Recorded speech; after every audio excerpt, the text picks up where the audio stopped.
9 on CBC.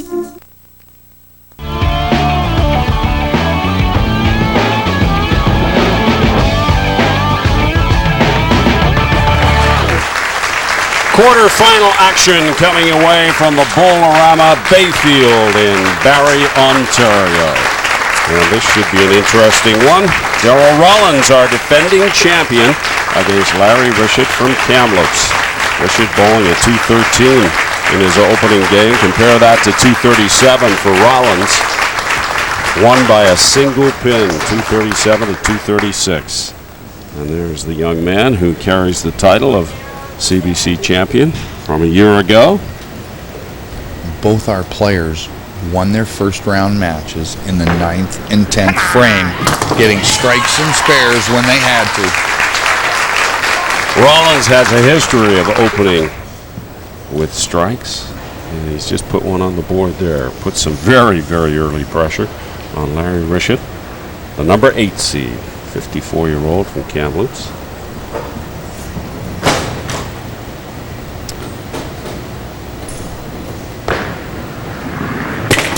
Good roll on that one.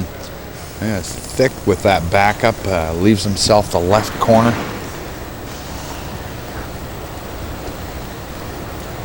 The winner of this match will go on to face Dale Jensen in one of our semifinals.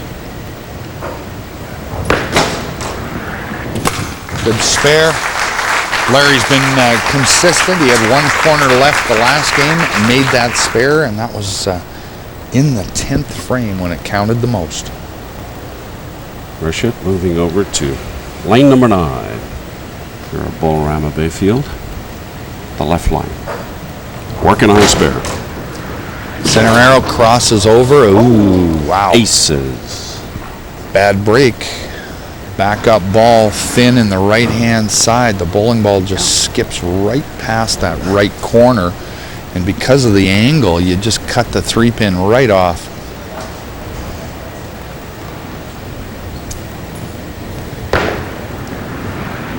I've never seen it converted, so my record's intact. We've actually seen it spared twice on previous CBC championships. Pat Pinko was the first to do it. And second one lost me. Just remember Pat Pinko, the first one I've ever seen. Long before my time. Ancient history. Bill's been doing it for 16 years. The series has been around for 21. So Ernie Afghanis must have been around in those days. Yes, he was. Darryl Rollins now. Trying for the double. Come back. Asked it to come back. It didn't. So he's left himself with the 5-3-2 on the left side. Fast lanes, not much movement. You expect some movement on the bowling ball, but not seeing very much at all. Move. That time again, asking it to move. He was on the inside, which is where you really want to be to make that spare. Strike spare, and the defending champion is off and running.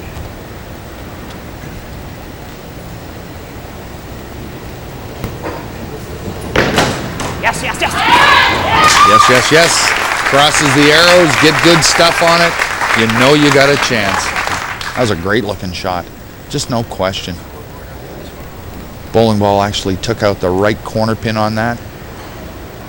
And one of the things that our pin cam picks up that people don't understand is that in a 5-pin, because of the way the rubber band is and the height off the ground, the bowling ball actually leaves the playing surface. So sometimes you leave a corner pin, it's because the ball went right by the neck of the pin. Larry Richet, not to be outdone, puts up his first strike of this quarterfinal against Rollins. But look at Rollins, the defending champion. A couple of strikes and a spare. Richet getting too much of that head pin. And again, left with aces. Second time in this quarterfinal. 2 sets of aces on lane 9, and both from a different reaction. First one was thin going away, leaves the aces. This one's thick and just chopped out the 3 pins. Tough break for Larry. He actually threw the ball really well. 2 shots on lane 9 and gets penalized for it.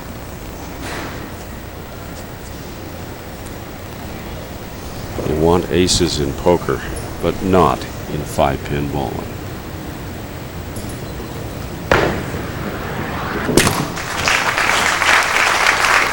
Cleans up. And we'll sit down with a score of 84 through 4 frames. But the defending champion has put up a couple of strikes and a spare as he goes to work with his first ball in the 4th. Well, missed right again. Second frame in a row on lane 10 that he's missed the pocket right. Oh man, what am I doing?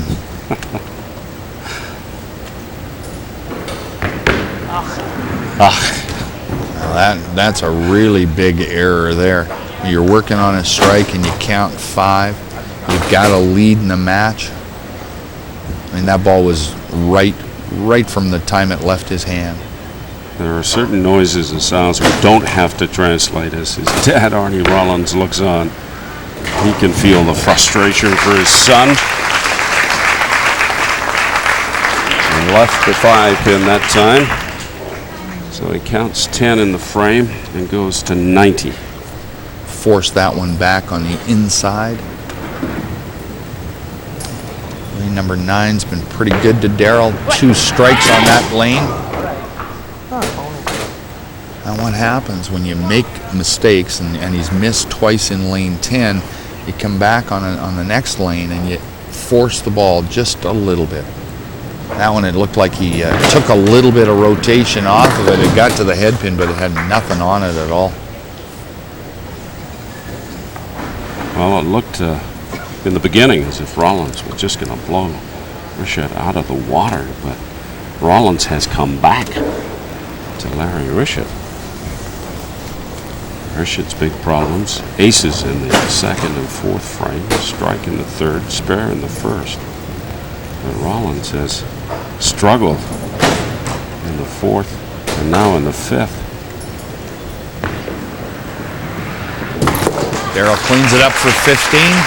105 through 5. Now Larry Richet will come up in the 5th frame with a chance to take the lead in the match. Boy, would he love a strike here. This would put the pressure on the defending champion in a hurry.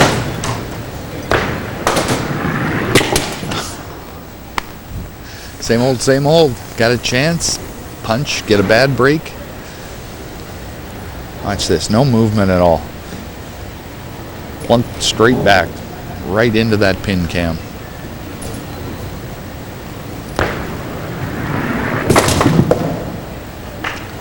Takes down the 3-2 on the right side, leaves that same combination on the left side. Boy, Richet's scorecard looks like the alphabet. 2 A's and an H. Aces and head pin. And a left corner and a strike. He's thrown the ball relatively well. Aces, can be just a tough break, but 10 frames, our players have been pretty accurate. We're 9 out of 10 on the head pin. Just a couple of head pins, a couple of aces. This really cuts the score off. Good cleanup. Counts 15. That goes to 101. Compare that to 105 for Rollins. Make that 99 for Richet. Richet sitting at 99. Rollins up by 6. Richet back to action. Crosses over, and one more for the alphabet. That'll be a chop off. Chop off, head pins, aces. Lacking strikes, only has 1. Rollins has 2. And there's the difference. Left side 3-2, back it up. Does a little spinorama, but does not go down. Again, not much movement on the bowling ball. You can see it's trying to break back, but just barely catches a piece of the rubber band on that pin. Cleans it up for 15, but again, another missed spare opportunity. So through 6 frames, Richet sitting down at 114. Rollins goes to work at 105 with his first ball in the 6th frame. Come on, get in there, get in there. That's what he wanted. Third strike. And this is where Darryl Rollins has seemed to make his move. Those first match, 9th and 10th frame were the big ones for him. Here, let's see if he gets an early start on putting this match away. Nope. Not to be. Second head pin for Darryl Rollins, the defending champion. Both those head pins coming on lane 9. 2 in a row now on that tough lane. Yeah, wanted both. He knows now when the match is getting down to the last 4 or 5 frames that pin count is extremely important.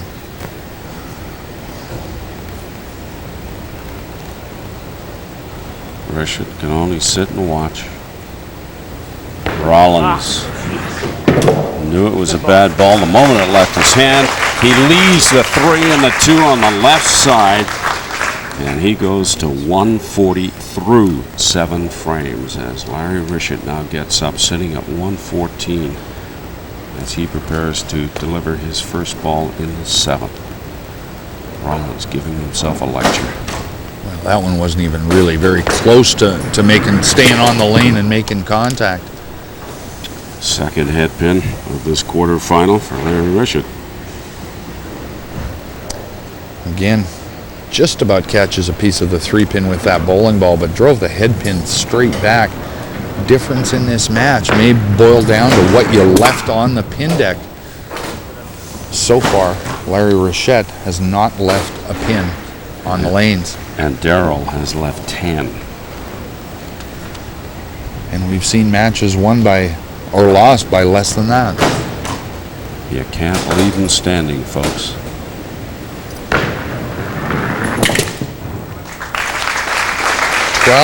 Count for Larry Richet.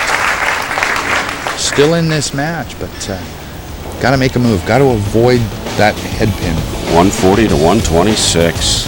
Favor Rollins.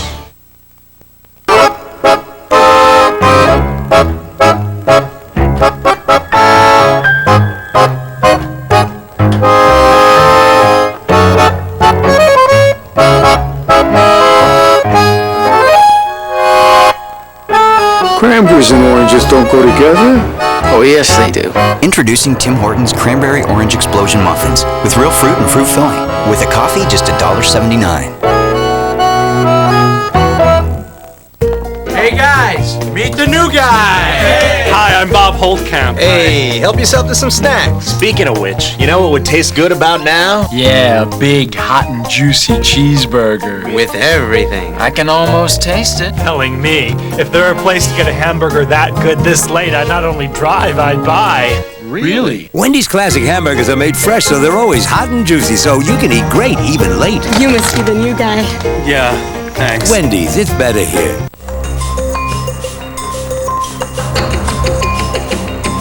Olympic Journey with Brian Williams. It was here at Panathinaiko Stadium that some 300 athletes from 14 countries opened the first modern Olympics back in 1896. Now 10 kilometers to the north, the new main Olympic Stadium will welcome 10,000 athletes from 200 countries as the Olympic Games come home to Greece. Canadians have participated in every Olympics since Paris in 1900, with the exception of Moscow in 1980. It's a tradition carried from ancient times when hostilities were suspended to allow for peaceful competition. What a remarkable journey from here at historic Panathinaiko Stadium to the modern stadium of 2004. This modern Olympic cycle, which bridges 3 centuries, is about to be complete, with the Olympic Games returning here to Greece. Thousands of people are dying every day. And that's the problem with it. Give me something that doesn't happen every day. Pet boa constrictor escapes from downtown hotel. I love that. We'll get a camera down there from the snake's point of view. The snakes. The snake's point of view. That's our lead.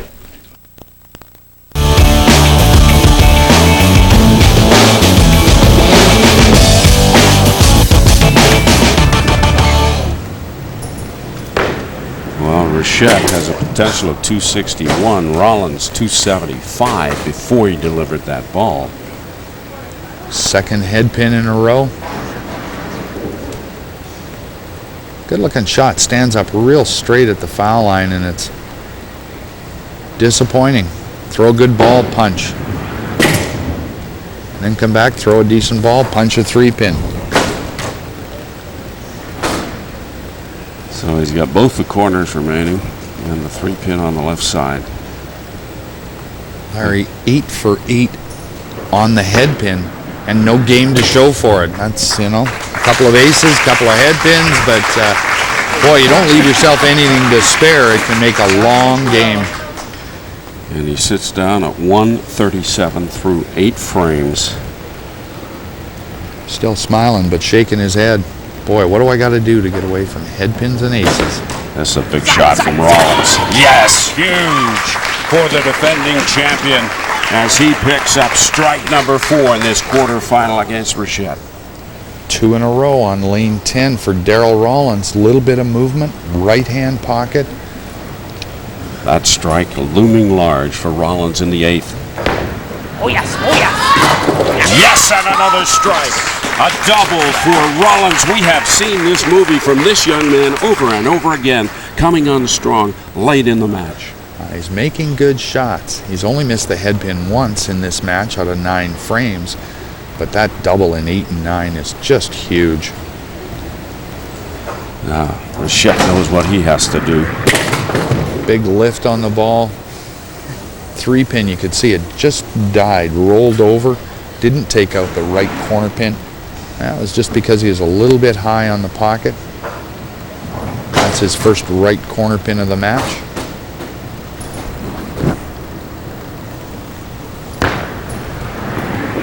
His second spare of this quarterfinal when he needed strikes.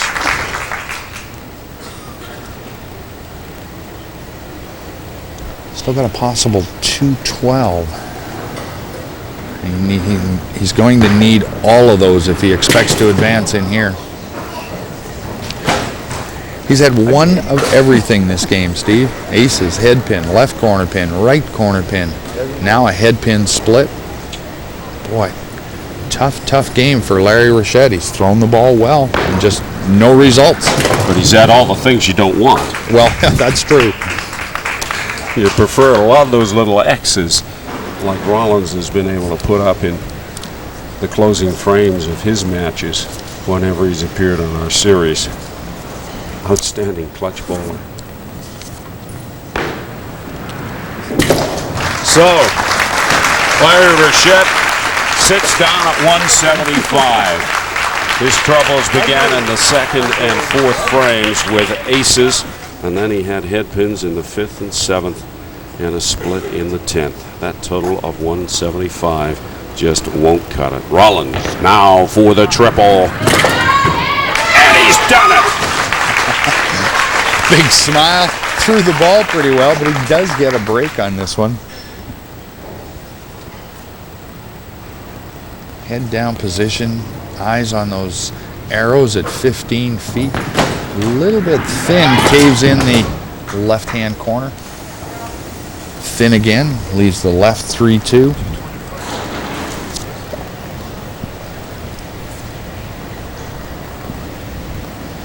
.3-2 left for Rollins, and he knew the moment it left his hands it wasn't going to make contact with anything down at the end of the lane. That was ugly. That wasn't the important shot. The big ones were 8, 9, and 10. Again, Darryl Rollins comes through at the end of a match to win it.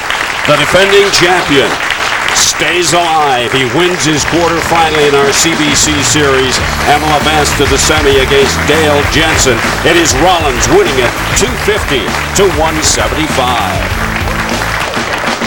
And next week from Barrie, Ontario, the Prairie Boys, Medforth and McKillop go head-to-head, and Ontario's Mark Robillard faces Quebec's Michael Squires. Today, the defending champion took a major step towards a repeat. See you next week.